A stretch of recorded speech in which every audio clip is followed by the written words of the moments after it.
Da Flá TV, primeiro, parabéns pela vitória. Antes de mais nada, eu queria até exaltar o seu trabalho. São 13 jogos à frente do Flamengo, com 8 vitórias, 4 empates e uma única derrota. Inclusive, o time está há 10 jogos sem perder. Queria que você comentasse um pouquinho sobre a atuação da equipe hoje, que foi muito superior, principalmente, teve uma grande atuação, principalmente no primeiro tempo, e até acabou quebrando aí a sequência de 16 jogos de invencibilidade do Inter. Tô muito feliz pela vitória, foi um grande jogo.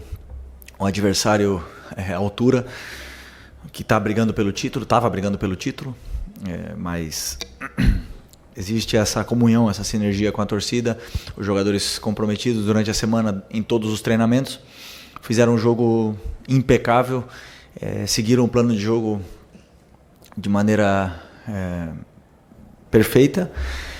E acho que fomos justos, não tenho certeza que fomos justos vencedores dessa grande partida. E pelo que me falaram, o Inter foi a primeira vez que o Inter tomou 3 gols no Brasileiro. Eu não confirmo esse dado, mas me falaram. E como você falou, 15 jogos sem perder. Não é fácil, né? Parece fácil, porque porque nós somos o Flamengo, porque estamos no Maracanã. Então muitas vezes a gente dá por é natural uma vitória assim, e não é natural. Não é tão fácil, eu falo, não é fácil, sempre é difícil, e por isso que eu valorizo tanto o esforço dos meus jogadores, do que eles fizeram durante a semana, da mobilização que eles tiveram para o jogo, e se viu perfeitamente o desempenho depois deles no campo. Felipe, aqui, lá em Fortaleza, você me falava que, independente de chance de título, poderia te cobrar que a equipe jogaria com vontade até o final, e hoje realmente o Flamengo consegue jogar com essa vontade. E tem um jogador que hoje não conseguiu tão bem assim, que é o Alcaraz, mas é um jogador de muito prestígio, porque ninguém joga na Itália, ninguém joga na Inglaterra, ninguém é comprado por um clube aí no Brasil por mais de 100 milhões se não tiver muita qualidade. O que você identifica nesse jogador? O que você acha que pode ser trabalhado para que o Alcaraz melhore e consiga mostrar o futebol que a gente sabe que ele tem? Um jogador que, primeiramente, dá tudo pelo time, né? A gente vê o esforço dele, cada vez que ele erra ou perde uma bola, a gente vê que ele tenta de novo, ele não se esconde do jogo, ele é um cara com muita força, e obviamente que não está no seu melhor momento, mas é um jogador que dá tudo. E esses jogadores, todo jogador passa por fases boas, fases ruins, fases melhores, de muita confiança, onde até as jogadas que você erra acabam dando certo, e tem fases que você não está no teu melhor momento. Ele não está passando por uma fase horrível, né? Mas ele... Por quê? Porque ele trabalha, porque ele treina muito, porque ele presta atenção nos treinos, ele presta atenção nos vídeos, então ele acaba executando. A execução não tá tão fina, mas questão de tempo. A única coisa que eu posso fazer é dar todo o suporte para ele, dar todo tipo de carinho, para que ele possa superar essa fase que não é tão boa, para ser o Alcaraz que todo mundo quer que ele seja. Sem pressa, um jogador que assinou um contrato longo com o Flamengo, e que tem bastante tempo. Precisamos dar apoio e suporte para ele, porque o que a gente pede, a torcida pede, é raça, não é? Então a raça ele está dando. Depois a qualidade e a finura com a bola, ela vem às vezes mais, às vezes menos, mas a raça está aí, e a gente está vendo isso. Felipe, boa noite. Saiu alto, hein? Não sabia, vou falar um pouquinho mais longe.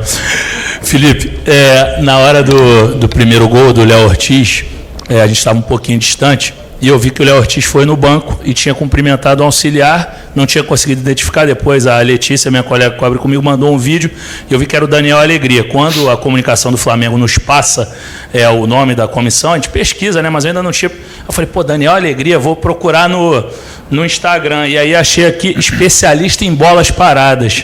Então eu queria saber qual foi a importância dele, se no segundo gol ele também teve importância ali, que o De La Cruz passa aquela bola ali para o Gerson, que estava no vazio, se foi mais genialidade de La Cruz, mas acabou que era um jogo difícil assim no início da partida, estava bem equilibrado, e o Flamengo nas bolas paradas acabou conseguindo clarear. É óbvio que o segundo gol não é de bola parada, mas vem de um rebote de bola parada, que a zaga do Inter está desajustada, e o Flamengo consegue o segundo gol. Obrigado, boa noite. Boa noite. Já repito, né, eu penso que nós temos que sempre nos cercar de pessoas que nos ajudem, que nos aportem coisas, que nos façam crescer e te façam ser melhores, né? Então, claro que meu primeiro pensamento sempre foi juntar uma comissão forte e me complementar aonde eu não tenho, ou eu preciso de ajuda, né? Então, o primeiro caso foi do Ivan, que já falei para vocês dele, e o Alegria tá totalmente imerso na bola parada, é o cara que desenha toda a bola parada, que analisa, que faz as jogadas, que me passa tudo, vemos juntos e decidimos a melhor estratégia para a bola parada do jogo. Aonde, como você bem falou e frisou, a bola parada tem um fator muito importante no jogo, porque às vezes o jogo está bloqueado, como o jogo do Fortaleza foi, por exemplo, um jogo bloqueado, um jogo difícil, que por mais que a gente tenha chances, não foram chances claríssimas de gol, e às vezes a bola parada desbloqueia essa chance. Então, super importante, treinamos essa semana e acabou dando certo, né, com algumas chances. Então eu acho que é fundamental ter gente na comissão que pudesse ajudar em todos os sentidos. E o segundo gol foi do que? De lateral? De falta? Enrola pro Gerson bate, o Everton Araújo. Tá. Não, sim, claro, jogada ensaiada. Então, jogada ensaiada e jogadores acreditando na ideia. Assim, fez o trabalho dele. O que tinha que fazer. Tô feliz. Felipe, Raíza Simplício, da Gol Brasil aqui. Boa noite. Ontem, se não me engano, né, o Tanuri passou pra gente, a comunicação do Flamengo passou um informe do Tanuri, ele trouxe o prognóstico, né, da volta de alguns atletas, e o Pedro, ele deixou claro ali que entre maio e julho, né, pro retorno do Pedro. A gente tem também aí a confirmação da saída do Gabriel, agora, depois do jogo contra o Vitória. Enfim, eu queria saber se você já sentou com a diretoria, ou já conversou em relação à contratação de mais um atacante, principalmente esse atacante, o que você entende, quais são as características que você entende que precisa ter esse atacante? Primeiro, precisamos do Pedro, claro, um jogador desse nível, era o artilheiro do Brasil, um jogador desse calibre. É muito importante que a gente possa recuperá-los, mas o principal é que ele volte bem. Sabemos que existem duas fases, a alta médica e depois a alta competitiva, que é um pouco diferente porque ele pode estar disponível, mas não no seu melhor nível a nível competitivo. Então nós precisamos recuperar bem o Pedro. Ele teve uma lesão séria, mas até agora está indo tudo de maneira perfeita na recuperação dele, e vamos dar todo o suporte para que ele possa voltar e ser importantíssimo do jeito que ele estava sendo, né? Que estava sendo o melhor jogador do Brasil até o momento. O Gabi saindo, obviamente que precisamos ir para o mercado procurar um nome importante, e tá claro que o mais importante é encontrar um jogador aonde o fundamental seja que ele cumpra com as características que pede o modelo de jogo. O meu modelo de jogo, que é o que vocês já estão vendo, e o modelo de jogo que a torcida pede, né? Esse DNA. Então, vamos ir atrás desse nome com a ajuda do scout, com a ajuda da diretoria, para que possa vir para fazer o elenco crescer e melhorar ainda mais. Oi, Felipe, aqui David Sharp do Antenados da Jogada. Parabéns pelo seu grande trabalho que você vem fazendo até agora. Felipe, o Botafogo ontem foi campeão da Libertadores e pode igualar o feito do Flamengo de vocês de 2019, ganhando também o Brasileiro, está muito próximo a isso. E aí surgem várias comparações desse Botafogo com aquele Flamengo de 19, eu vou te deixar à vontade para você comparar ou não com aquele Botafogo, com aquele Flamengo de vocês lá. Mas a minha pergunta, na real, é a seguinte: esse Flamengo de hoje, seu Flamengo de hoje como treinador, com o elenco que tem à disposição, consegue bater de frente com o Botafogo em igualdade de condições? Talvez muita gente considere até esse elenco do Flamengo melhor que o elenco do Botafogo pela quantidade de jogadores de qualidade. Primeiro, parabenizar o Botafogo, uma vitória justa, merecida. Parabenizar o Atlético Mineiro por ter chegado em 2 finais. Não é fácil, né? A gente muitas vezes pode falar que são os perdedores, mas não é assim, né? Eu posso te garantir que eu gostaria muito de estar nessa final. Gostaria muito. E é bom que que a gente possa sentir essa dor de não estar na final, porque nos motiva a querer estar nessa final do ano que vem, né? E ver de casa não é bom. Então, parabéns para os dois, né? Fizeram uma grande temporada. Independente, só um vai sair vencedor, né? Então, por muitas pessoas podem chamar de fracasso, mas na minha visão não é, porque eu sei a dificuldade que é chegar numa final de Libertadores. E merecido também a campanha que eles estão fazendo, um time praticamente novo, né? Quase todo o elenco foi contratado esse ano, a maioria dos jogadores, um investimento muito alto e faz crescer ainda mais o nível do Campeonato Brasileiro e do Campeonato Sul-Americano. Eu acho muito injusto, né? As comparações não são justas. O futebol é outro, os jogadores são outros. Cada ano que passa, o futebol evolui e nós fomos os melhores de 2019 naquela época e o Botafogo está sendo o melhor de 2024, né? O Campeonato Brasileiro é o campeonato mais difícil e eles estão numa grande temporada, merecido. Mas vamos lá, são 4. Eu sempre penso assim: todo mundo começa com os clubes da Série A começam com a possibilidade de disputar 4 títulos no ano: o estadual, o brasileiro, o brasileiro, a Copa do Brasil e a Libertadores. O Flamengo conseguiu conquistar 2 desses 4, né? E o Botafogo provavelmente vai conquistar os 2.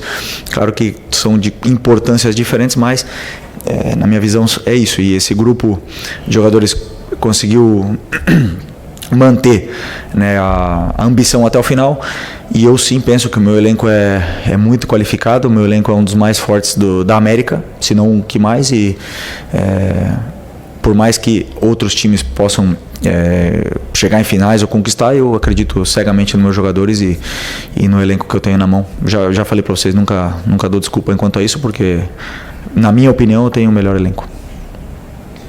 Boa noite, Felipe. Bruna Medeiros, do Disflá. O Flamengo teve uma superioridade muito grande no primeiro tempo, né? E talvez tenha até sido os melhores 45 minutos no seu comando, pelo menos na minha visão. Mas no segundo tempo, né, mudou muito o cenário ali. O Internacional conseguiu diminuir, quase empatou o jogo, teve até algumas oportunidades. Queria que você explicasse um pouquinho essa diferença de um tempo para o outro. Obrigado. Então, feliz pelo primeiro tempo. Foi um primeiro tempo perfeito. O nível do plano de jogo saiu à perfeição, tanto a nossa fase defensiva como a fase ofensiva.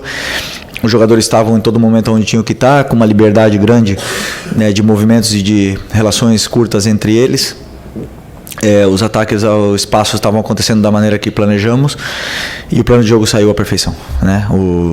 Desbloqueamos o jogo com uma bola parada, fizemos 3-0 e o time não baixou em nenhum momento. Então fomos para o intervalo com essa vantagem grande.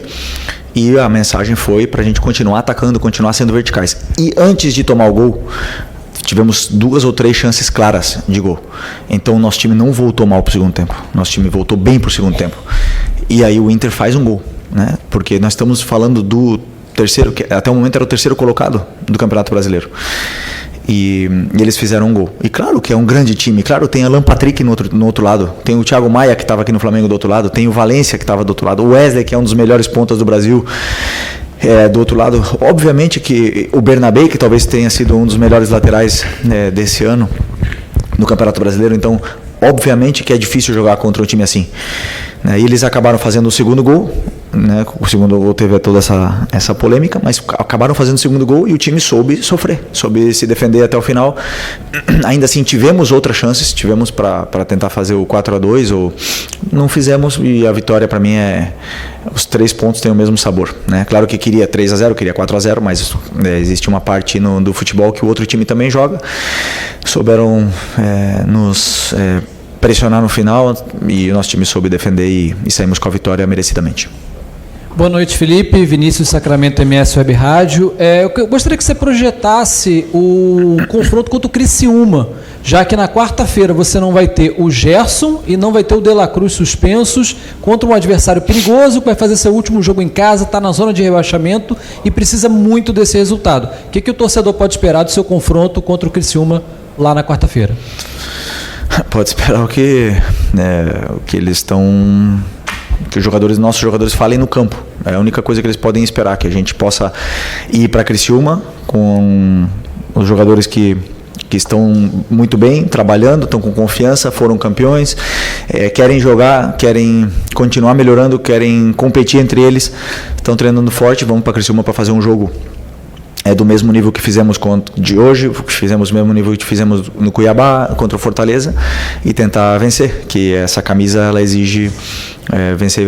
Então, assim, não tenho nada a prometer, senão trabalho, preparar bem um jogo contra o Criciúma. É um adversário que vem numa fase que não é tão boa, está no rebaixamento, joga com nervosismo, e a gente tem que jogar com as nossas armas para poder vencer. Boa noite, Felipe. Aqui, boa noite. Gabriel Alfa, canal Paparazzo Rubro Negro. Felipe, nessa semana a gente vai ter o sorteio do Mundial de Clubes lá nos Estados Unidos, que o Flamengo vai ser representado, pelo presidente Rodolfo Landim e pelo Legend, que é o Diego Ribas. Eu queria saber se te animaria a possibilidade de no futuro você ter o Diego Ribas com você, seja na comissão técnica ou no departamento de futebol no geral, e se você puder falar também sobre a expectativa para esse sorteio, quanto pode ser importante para o caminhar do Flamengo nesse Mundial. Obrigado. O sorteio para mim já é uma honra poder disputar esse Mundial. Isso quer dizer que a gente fez bem as coisas nos anos anteriores, que nós somos um dos participantes desse Mundial, Super Mundial de Clubes. Independente do adversário, vai ser muito complicado, muito difícil, só estão os melhores do mundo ali nesse torneio, e vamos, sem nenhuma dúvida, para tentar fazer um excelente torneio. Sobre o Diego, grande amigo, um dos melhores amigos que eu tenho na minha vida, e sei do qualificado que ele é, do inquieto e um cara que está sempre querendo melhorar, sempre aprender, sempre evoluir. E se um dia ele decidir trabalhar no futebol novamente, seria uma honra poder trabalhar com ele de novo. Mas, repito, não sabemos o futuro, não sei o que vai acontecer. Temos aí uma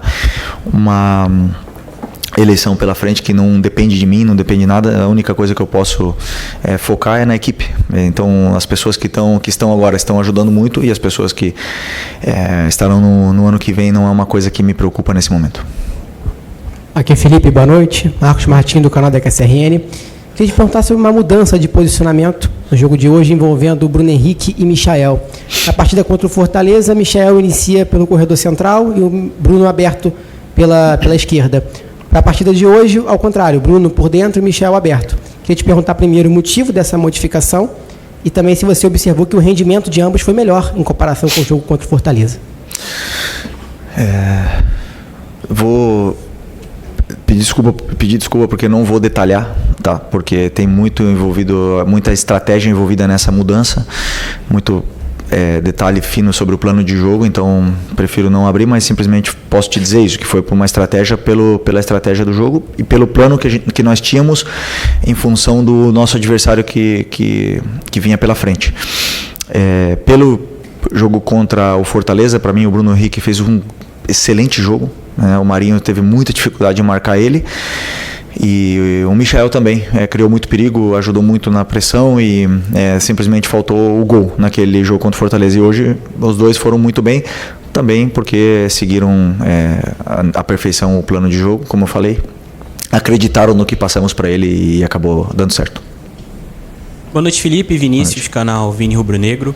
Por conta das lesões, o De La Cruz acabou não sendo uma peça tão importante assim na conquista da Copa do Brasil, por exemplo. Foi um jogador que desde que você chegou, você teve até uns jogos com ele, mas não foi aquele jogador crucial que poderia ser no meio-campo. Hoje ele entrou, fez a sua primeira partida como titular depois da lesão e deu uma assistência, criou outras boas chances. Queria saber o que você espera do De La Cruz para 2025 e a importância de ter um meio-campo com grandes jogadores como Gerson, De La Cruz, Arrascaeta e até o Alcaraz. Permita-me discordar, o De La Cruz foi muito importante para mim na Copa do Brasil, muito importante. Primeiro jogo contra o Corinthians aqui, fez um jogo perfeito. O segundo jogo na volta se esvaziou até machucar. Um cara que não pediu para sair, estava com dor, estava provavelmente já com uma lesão e jogou tudo que aguentou. E ele fez parte do processo onde o Everton melhorou e cresceu também. Porque quando um jogador está fora, no caso do Everton, e vê Eric e vê De La Cruz jogando, ele também aprende. Então, para mim é muito importante. O De La Cruz, o Everton, o Alan, que vem jogando menos, os jogadores, os meio-campistas, no caso o Gerson também, que pode jogar aí, para mim são o coração do meu time. São os jogadores mais importantes e eu preciso muito deles. Então, para mim é muito bom poder recuperá-lo, que ele recupere sensações, que hoje ele fez tudo também que eu pedi e o futebol dele cresce. O futebol de dois volantes que jogam se penetrando tanto, cresce. Então a gente vê que o Everton está crescendo muito, o Nico vem jogando cada vez melhor, o Eric, nem vou falar dele, assim, jogador de nível Barcelona.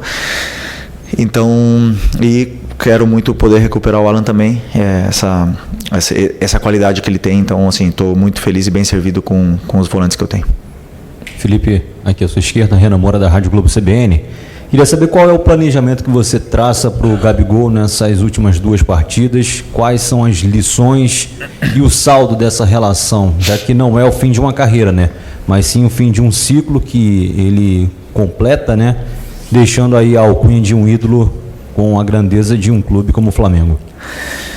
O Gabi, todo mundo sabe o carinho e o amor que eu tenho por ele. Um cara que eu quase considero como um filho, né? Mas